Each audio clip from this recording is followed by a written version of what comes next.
I don't know when not sleeping enough became a badge of honour amongst business leaders and corporate professionals. I heard it so many times throughout my career. Oh, yeah, I woke up at 4 a.m. today.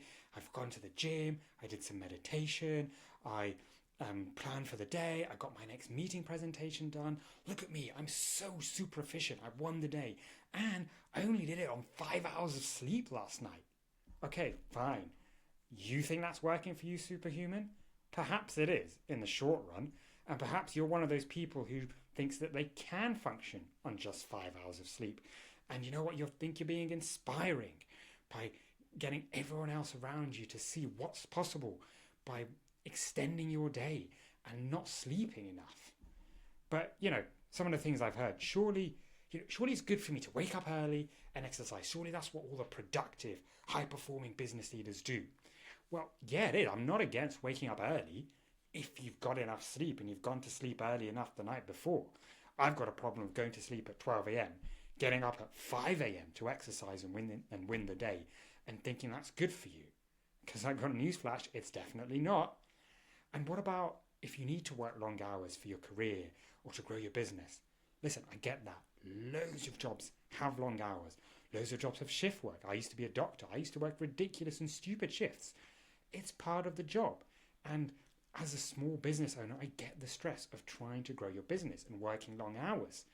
But if you're doing that, you've got to make sure you get enough sleep. Because if you're only getting 4 or 5 hours of sleep in each night, then that's not going to be the best thing for you to try and get ahead in your career and get that promotion or try and grow your business. But yeah, maybe you just say to me, okay, but I just 4 or 5 hours of sleep is what I got in my day, and I'll just power on with coffee and energy drinks and it gets me through and I'm fine. And you know what? Everyone else does it. Every other successful leader or professional I know does it. And they seem to be fine with it. Well, possibly that's what you think is happening. And you know what? On the surface, other people may look fine. You might feel that you're fine, but it's all going to come crashing down at some point, okay? And this is really what's actually happening if you're not sleeping enough on a regular basis. In short, you're torturing yourself, all right? Chronic sleep deprivation is a well-known, well-established torture technique, and there are a whole host of reasons that are proven in the research as to why chronic sleep disruption is torture for you, for your body and for your mind, okay? Look at this whole list of physical and cognitive impairment that's proven in the research. This is not just me putting things down on a page. These are things that have been found in multiple studies over the last decade, okay?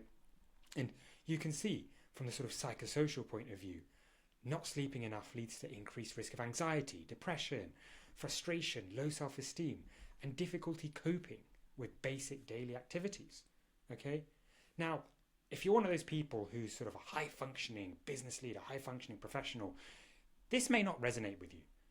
Perhaps you think, well, I sleep 4 or 5 hours a night. I don't feel particularly anxious or depressed or anything more than than the next person. Fine, I get it.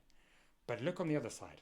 Look at all the physiological things that you're doing to yourself. And you may not see or feel these immediately.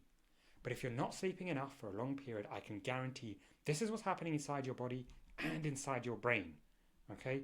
We're talking not just about physical issues. We're talking about impairments to your memory, to how you think and how you function. And physical and cognitive impairment is the last thing that you need as a high-functioning, high-performing business leader. Okay? And let's dive in a little bit into the science behind this, specifically around 2 hormones, cortisol and adrenaline. And you may have heard of these before. Okay? Cortisol and adrenaline are essentially your stress response hormones. They're the hormones that get produced in large quantities when you're stressed, when your sympathetic nervous system gets activated. And if if the sympathetic nervous system, if that rings a bell, it's essentially your fight or flight response.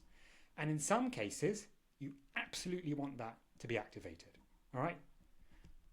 This guy shows up on your doorstep. You want the cortisol and adrenaline to absolutely be flowing through your body. You want that sudden release of glucose in your bloodstream to give you that instant energy so you're ready to fight or run away. You want that adrenaline coursing through to widen and dilate your pupils, increase your field of vision, activate your heart rate, increase your heart rate, your blood pressure, get your muscles warm and ready for action. That's exactly what you want. And to give maybe a more relatable example in the modern world, if you're doing an important career presentation, you're presenting to senior executives, yeah, you want that same kind of response. You want to be a little bit on edge, a little bit nervous, activated, because you're going to perform at your best when your sympathetic nervous system is activated. So these hormones are good in short bursts in specific situations. But the problem comes with chronic sleep deprivation is that your cortisol and adrenaline stay elevated all the time.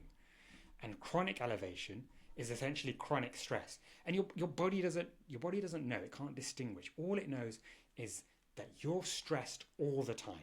That's what your body's feeling, and that's why your cortisol and adrenaline are up all the time when you're not sleeping well. Even if you yourself don't feel like you're particularly stressed at work or with family or financial issues or nothing like that, you might feel that you're okay, but your adrenaline and cortisol are continuously high. And this is absolutely terrible for your body, and it will hit you at some point if it's not already. In fact, I can say with some certainty that for many high-functioning business leaders who are trying to live a healthy lifestyle and perhaps trying to lose weight, they're doing all the things they should. They're exercising, they're eating well, they're walking, getting their steps in. But if they're not sleeping enough, then that's going to be the primary reason why they're not seeing the results they want to in their body. And it's because elevated cortisol and adrenaline cause insulin resistance and weight gain, specifically fat gain. Okay, if your cortisol is high all the time, it preferentially shifts your body to store fat. That's the exact opposite of what most people want. You also get high blood pressure.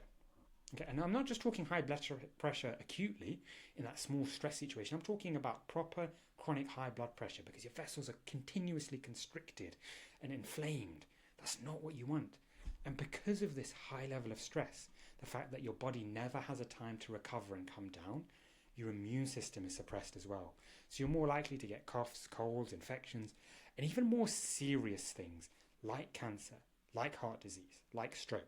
And I don't say this to try and scaremonger you, but I've seen it too many times as a doctor that people are getting these things younger and younger. And I firmly believe that lack of sleep, being worn as a badge of honor, is one of the primary reasons for it. And all this before we even get onto the last two, which are around your mental performance. Chronic elevation of cortisol and adrenaline lead to reduced cognitive function, a reduced ability for you to make strategic decisions, to think and interpret data, to take on board what people are saying, analyze it, and make those key decisions that are going to drive your business forward or drive your career forward. And tied to that, your memory is going to be impaired. Just think about that for a second. You're sacrificing sleep to work longer hours in the pursuit of career growth or business growth, but you're actually reducing your productivity, your ability to think, your ability to remember facts, remember what people have said. How on earth is that going to help you drive anything forward? Okay? You're robbing Peter to pay Paul. This is not at all the right strategy. Okay? And if you think that you can cope with lack of sleep, well, perhaps you can in the short term. Okay? But I strongly refute this idea that there are these magical people who can survive on 4 or 5 hours of sleep. Yet they can maybe just about get by for a short period, but it is not at all optimal, okay? And yes, it's a short-term fix, but you're going to harm your cognitive and physical performance in the long run for all the reasons we've just talked about. And, most humans need 7, 8 hours of sleep a night at least. Okay, you're going to be chronically tired if you get less than that. Don't try and tell yourself that you're one of those outlier humans because, quite frankly, you're not. Okay, you're going to be waking up in the middle of the night, struggling to go back to sleep. Your productivity at work is going to plummet, the exact opposite of what you want and you need. And worst of all, if you're trying to lose weight, your efforts are going to stall, even if you're exercising, even if you're eating well. You may even start gaining weight despite doing all these things. Why? Because yes, even if you are getting to the gym at 5 a.m., you're going to be too tired to exercise with the required intensity. You're not going to be putting the effort in that you should. You're also going to put yourself at increased risk of injury. okay? And that's going to have the exact opposite effect to your movement levels that you're trying to get up.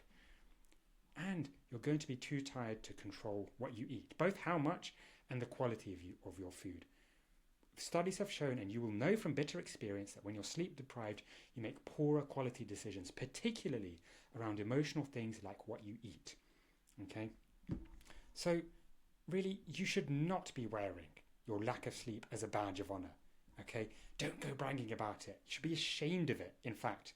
And at the very least, try and increase how much you sleep for all of the benefits we've talked about. Okay? You know that for your physical and your cognitive performance, not sleeping for more than 7 or 8 hours a night is going to be bad for you. Okay? So don't try and do it.